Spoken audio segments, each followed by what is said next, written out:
in life we hear many voices that speak into us. There are some voices that would speak encouraging words, which are very few, not many do that. But there are also voices that speak discouraging words. There are voices that bring correction. There are voices that bring discipline in our lives. And we need to be very careful which voice we listen to. Discipline is good, encouragement is good, but at the same time we also need to be careful of certain voices that discourage us, that prevent you from doing what you are called to do. Because when God has assigned a job in your life, when God has called you to do something in your life, He will equip you for it. But for the worldly eyes, those who are not connected to God will never be able to understand, and because of that they will begin to speak discouraging words, words that will prevent you from doing what God has called you to do, from going where God has called you to go, from reaching that place that God has called you to reach.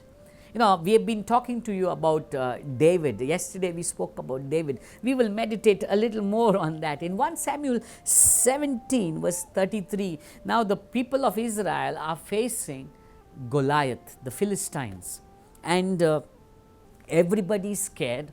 They cannot stand before Goliath because he's huge, he's like a giant before them, and they are scared as he comes to challenge. Now at that moment David speaks about how his God is great and how God could take over and God could give him victory, God could give them victory. What we see happening is, at that time David is brought before Saul, and when Saul sees David in 1 Samuel 17 verse 33, and Saul said to David, "You are not able to go against this Philistine. You are not able to go against this Philistine." How could Saul say those words?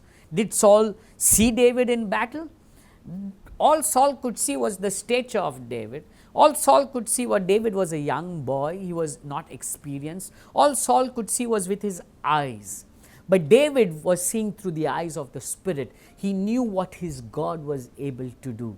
And Saul, instead of encouraging him, instead of understanding the heart behind David, and also being encouraged by David, begins to speak words that would crush the spirit of David.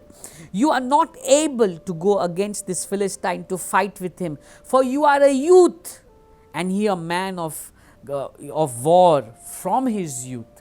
That means he's saying, David, you don't have experience. Goliath is an experienced fighter. Goliath had the experience of war, but David had the God who would give him victory in the war. You see, David looked through the eyes of God, and that's why he chose to reject those discouraging words. Today I want to encourage you who's watching. There are voices that you may hear that may discourage you from doing what God wants you to do, from reaching where God wants you to achieve. But I want you to know that if you are connected to God, if you are an anointed person, if you are a God seeker, God will do the impossible with you. He will do the inconceivable with you. He will do the unimaginable through you, because He is the God of the impossible. Just as you worked in David's life, He will do it in your life.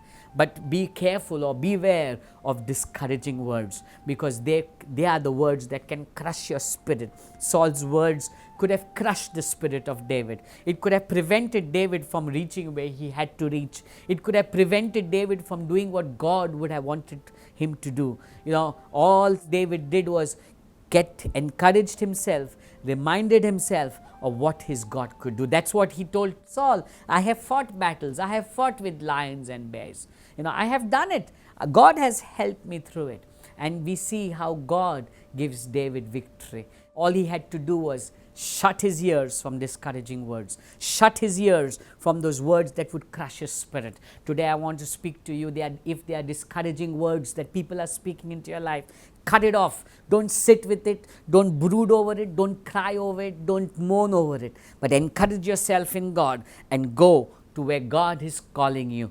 Do what God is asking you to do, and you will reach where God wants you to reach. God bless you.